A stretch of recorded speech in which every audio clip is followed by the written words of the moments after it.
ሩታዬ ማንንም እንዳሰሚ ማለት ነው። ህይወት ያንቺ እንጂ ኤፍሬም ወይም ደግሞ የጋሽ አይደለም። ኤፍሬም አስወጩ ስላለሽ አንቺ ማስወጣታችን ምክንያቱም በቃ ይሄ ያንቺ ህይወት ነው፣ የማናቸውም ህይወት አይደለም። ኤፋ ራሱ አያገባውም። ጋሽዬም እንግዲህ የባል ቤተሰብ የሆነ ሰዓት ላይ ጥልቅ ይላል በነገራችን ላይ ማለት ነውና አንቺ የራስሽን መንገድ ብቻ ይዘሽ ሂጂ። አሰላሙ አለይኩም ወራህመቱላሂ ወበረካቱ። እንዴ የራስሽን አንቺ የተጎዳሹን ተይና ወንድሜን አስወጭልኝ። እንዴ ወንድም ክስር መታሰር ነው ያሳሰበክ? የእሷ መምስ እሷ የተሰቃየችው እሱ በሚስቱ ላይ ያደረገው ነገር ሲያን ያትና ገርም ነበር። ተው እንጂ እንዲፋቱ አትፈልግም። እንደዛ ሲጫወት ከሴት ጋር ሲላላጥ እኮ ያን ሰዓት መተመናገር ትችል ነበር። ዛሬ ላይ አስፈችልኝ ተው እባክህ ወንድምህነቱ አስፈታልክ።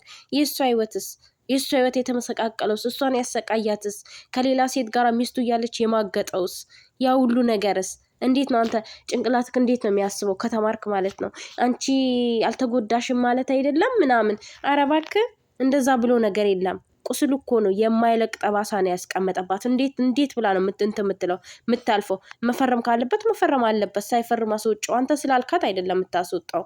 አንተ ስላልካት አይደለም። ጋሽዬም ደግሞ መቆጣት የለባቸው መረዳት፣ የልጃቸውን ባህሪ ያውቃሉ። ለልጃቸው መወገን የለባቸው። ለእህትክ ብትሆን እንደዚህ ትላለቅ አትልም። ልትደባደበው ነበር የምትነሳው ማለት ነው። እህትክ ስላልሆነች ወንድሜ ሚስት ወይም ፍቅረኛ እያልክ ደግሞ የወንድሜ ሚስት ስለሆነች አንተ ለወንድም ካገዘ እሷን ተው እባክህ። እውነትህን ነው።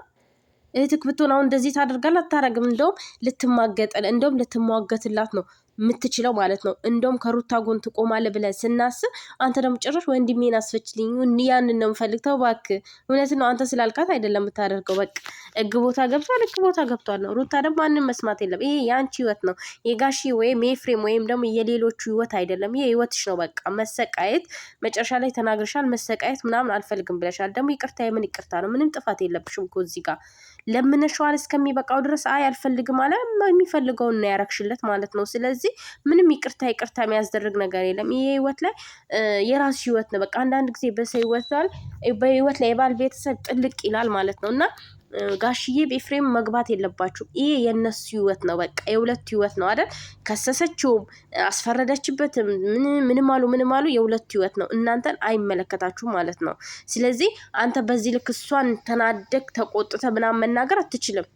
አይመለከትም። አንተ ማዘዝ አትችልም። እሷን እሊናዋ ነው የሚያዛት፣ ባሏ ነው።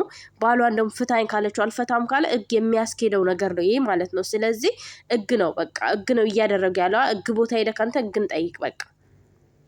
አንተ ይቅርታ ክብር የላትም ማለት አይደለም፣ ግን ህይወቷ ነው። በቃ ዛሬ ላይ እናንተ ስላላችኋት እሱ ላይ ሄዳ ተመልሳ ገብታ እኮ ነገም ደግሞ መልሶ እንደዛ ከሆነ እናንተ ነው የምትረግማችሁ። በእርግጥ የምሬ ነው፣ እናንተ ነው የምትረግማችሁ። ግን በራሷ ውሳኔ ራሷ ፈልጋ ወዳ ፈቅዳ የምትገባ ከሆነ እና ደግሞ አልፈልግም ብላ የምትወጣ ከሆነ በእናንተ ላይ አታማርም። ግን እናንተ እንደዚህ ማድረግ የለብም። ኤፍሬምም እኔ ለሩታ ትከራከራለክ ወይም ከሩታ ጎን ትቆማለክ ብዬ እየጠበቅኩኝ አንተ ዛሬ ላይ ተነስተክ አስፈችልኝ ብለክ እንደዚህ መናገር የለብም። አታከብርም ማለት አይደለም። አንተ እኮ አይመለከትም። አንተ ተንበርከከ ይቅርታ የምትጠይቅበት ምንም ያጠፋው ጥፋት የለም። ያጠፋው ወንድምክ ነው። እንደዛ በህይወቷ ላይ ሲጫወት እንኳን አንድ ቀን እንትን አላላችሁም። ዛሬ ላይ መተካንተ አስፈችው እሱ ስለታሰረልሽ ለምን እንዴ? ምንም ጥፋት የለባትም እኮ ልጅቷ። በቃ አልፈርም ማለት አሳሰረችው። ይፈታል፣ ይፈርምና ይወጣል ማለት ነው።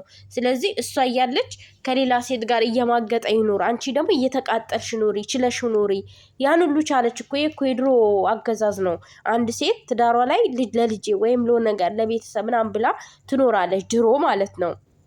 አሁን ላይ ግን እንደዛ አይነት ነገር የለም። ለምን ትቃጠላለች? ለምን ትቆስላለች? እንዴ ሰላም ባለበት ሀገር እንዴት ነው የምታወራው አንተ ራስ? እንደውም ለእሷ ነበር ጠበቃ መቆም ያለብክ። ደግ አደረግሽ እሰይ ነው ማለት ያለባችሁ። ምክንያቱም ልጁ መቆንጠስ ስላለበት መቀጣት ስላለበት ማለት ነው። እንዴት ነው የምታስቡት እንዴ? ኤፍሬም ብዙ ጊዜ በጣም ስህተት ትሰራለክ ማለት ነው። ልክ አይደለም። በጣም ያስጠላል፣ በጣም ይደብራል። የምር እንዴ ሴት ልጅ ሁሉ ነገር ችላ ትቀመጥ ያለው ማን ነው? እየታመመች እየቆሰለች ትቀመጥ ያለው ማን ነው እንዴ? ሩታ የምር ጀግና ናት። በቃ ቆፍጠን በይ ሩታ። ማንንም እንዳሰሚ፣ ማንም ያንቺን ህይወት አይኖርም። ማንም ላንቺ ብሎ አንቺ የምትታመሚው እመም አይታመምልሽም ማለት ነው።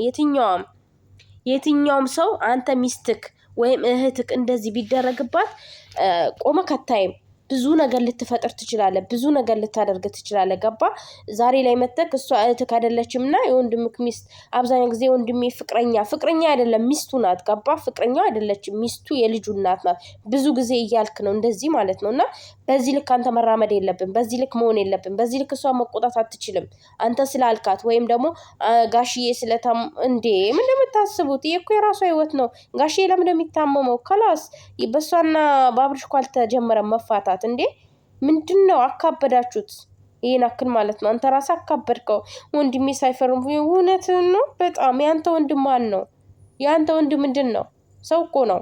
እንደ ማንኛውም ሰው ቅጣት ይገባዋል። ተቀጣ በቃ። ማን ነው ያንተ ወንድም? ወንድሜ ወንድተው እባክህ። እውነትህን ነው። እሷም እኮ እህቴ የሚላት ብዙ አለ። ገባ? ወንድሜን አስፈችልኝ እንዲሆኑ ጋሽዬ ከዚህ ገብቶ ተው እባክህ። ለአባቱን ያላከበረ ደግሞ አሁን አንተ ወንድሜ ትላለህ እንዴ? በስነ ስርዓት ይቀጣ። ለአባቱ ክብር የሌለው ሰው ቅጣት ያስፈልገዋል። ገባ? ለቤተሰቡ ክብር የሌለው ሰው ነው ለሚስቱ ክብር የሌለው ማለት ነው። ስለዚህ አንተ ሩታን ማዘዝ አትችልም። ሩታ የራሷ ጭንቅላት አላት፣ የራሷ አይምሮ አላት።